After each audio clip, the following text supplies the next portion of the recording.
Hello friends, घरेलू नुस्खे में आपका स्वागत है। यूँ तो हमारी रसोई में बहुत सारी चीज़ें होती हैं, लेकिन कभी हम उनको केवल अपने स्वाद के लिए यूज़ करते हैं और कभी केवल पेट भरने के लिए। लेकिन रसोई में ही बहुत सारी चीज़ें ऐसी हैं जो आपके स्वास्थ्य को भी बहुत अच्छा कर सकती हैं। तो उन्हीं चीज़ों के बारे में आज हम आपको बता रहे हैं। सबसे पहली चीज़ है हींग। गुनगुने पानी के साथ थोड़ी सी हींग खाने से पेट की परेशानियाँ जितनी भी होती हैं वो दूर होती हैं। 1 गिलास गर्म पानी में थोड़ी सी हींग मिलाकर अगर आप 1-2 बार उसको पी लेंगे तो आपके सर दर्द से भी आपको राहत मिलेगी और आपको कोई मेडिसिन भी नहीं खानी पड़ेगी।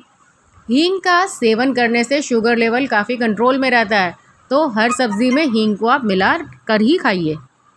सर्दी, खांसी और जुकाम तथा बलगम में भी हींग का इस्तेमाल फ़ायदेमंद होता है। हींग ब्लड प्रेशर को कंट्रोल करने के साथ साथ खून के थक्के जो जमते हैं उनको जमने से भी रोकती है, तो हींग ज़रूर खाइए। अब नेक्स्ट जो मैं आपको बेनिफिट बताने वाली हूँ वो है पपीते के। पपीते के स्वास्थ्यवर्धक गुण तो मैं आपको बता ही रही हूँ, पर उससे पहले आपको इससे रिलेटेड ब्यूटी टिप भी बता देती हूँ। जब भी घर में पपीता आए तो एक छोटा सा टुकड़ा पपीता लेकर उसका ऊपर का छिलक हटाकर उसको चेहरे पर अगर आप मल लेंगे तो फेस पर आपको नेचुरल ग्लो आएगा और स्किन भी काफ़ी स्मूथ रहेगी। अब स्वास्थ्यवर्धक इसके गुण बताती हूँ। वज़न घटाने में पपीता काफ़ी ज़्यादा बेनिफिशियल होता है क्योंकि इसमें मीठा कम होता है और पेट जल्दी भर जाता है। पपीता नेत्रों की रोशनी के लिए भी बहुत फ़ायदेमंद है। कोलेस्ट्रॉल में ये कमी करता है अगर आप इसका नियमित सेवन करते हैं तो। और हाँ, अगर आपको डायबिटीज़ है तो भी पपीते का सेवन करने से आपको काफ़ी ज़्यादा बेनिफिट होने वाला है। और कैंसर को रोकने में भी पपीता बहुत ज़्यादा फ़ायदेमंद है, ये कई शोधों से पता चला है। और हाँ, अगर आप पपीता खाते हैं तो पाचन शक्ति भी आपकी दुरुस्त रहती है। अब नेक्स्ट चीज़ आती है चुकंदर। टेस्ट तो माना माने कसैला होता है, लेकिन इसके बेनिफिट्स इतने सारे हैं कि सारे के सारे साइंटिस्ट भी इसके बेनिफिट्स को मानते हैं। ये जो हाई बीपी वाले लोग होते हैं ना, अगर चुकंदर के रस का या चुकंदर का डेली सेवन करते हैं सैलेड के तौर पर, तो हाई बीपी वाले लोगों को बहुत ज़्यादा ये बेनिफिशियल रहता है। इवन शुगर को भी कंट्रोल करता है। अगर आप चुकंदर रोज़ खाएंगे तो गाल भी देखिएगा आपके लाल लाल रहेंगे। और लिप्स, कई लोगों को आयरन की कमी के कारण लिप्स काले हो जाते हैं, तो चुकंदर में आयरन काफ़ी होता है, इसलिए अगर चुकंदर सेवन करते हैं तो आपके होंठ भी काफ़ी पिंक और रेड भी हो जाएंगे। और साथ ही साथ ये बीपी को भी नेचुरल तरीके से कंट्रोल करता है और शुगर जो होती है उसको भी कंट्रोल करता है, क्योंकि इसमें नेचुरल शुगर होती है। और जो आपका शुगर लेवल बढ़ता है वो स्ट्रेस के कारण, और दूसरी चीज़ जो आप कृत्रिम रूप वाली शुगर खाते हैं उसके कारण बढ़ता है। अब बताते हैं अनार के फ़ायदे। कई बार आपको हीमोग्लोबिन की कमी होती है, बॉडी में खून की कमी होती है, तो अनार और चुकंदर उसके लिए बेस्ट होता है। आप टमाटर भी खा सकते हैं। जितनी भी लाल लाल चीज़ें होती हैं ना, वे सभी आपके खून को बढ़ाने के लिए बहुत ज़्यादा बेनिफिशियल होती हैं। इसमें अनार का जूस सबसे ज़्यादा फ़ायदेमंद होता है। अनार में आयरन भी काफ़ी होता है। और अनार का रस अगर आप एक दिन छोड़कर एक बार पी रहे हैं, रेगुलर हैबिट में डाल रहे हैं, तो आप देखना ना तो कभी खून की कमी होगी और आपका हीमोग्लोबिन भी हमेशा बिल्कुल परफेक्ट बना रहेगा।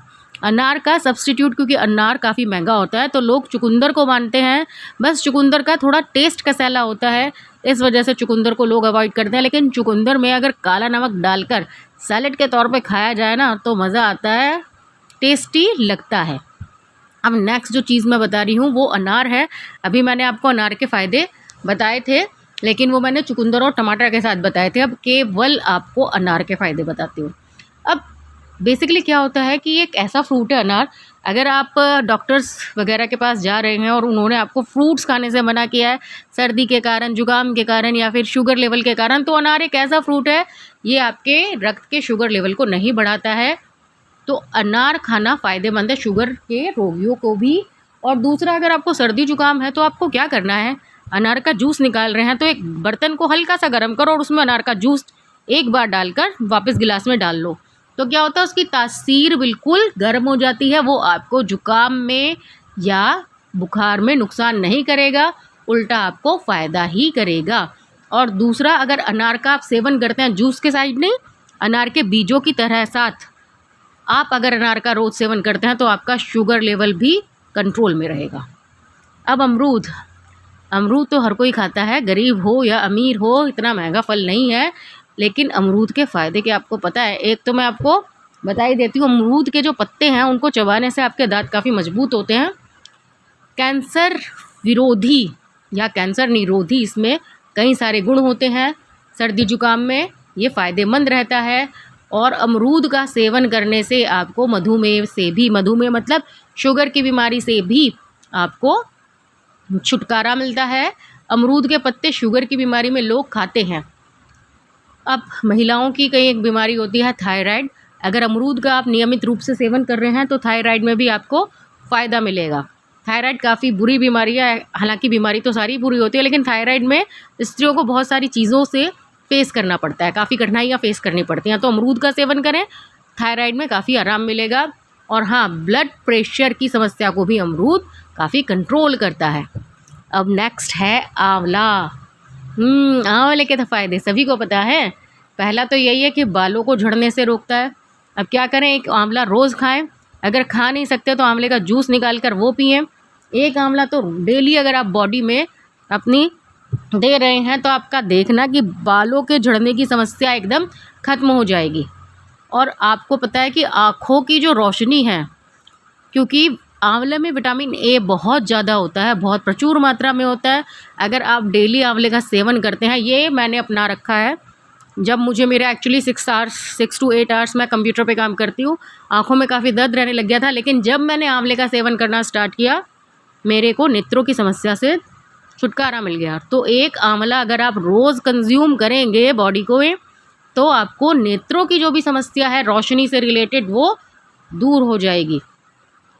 अब नेक्स्ट चीज़ जो मैं बता रही हूँ वो है करी पत्ता। बालों के लिए तो बहुत अच्छा है, जैसे आंवला बहुत अच्छा होता है, करी पत्ता भी बहुत अच्छा होता है।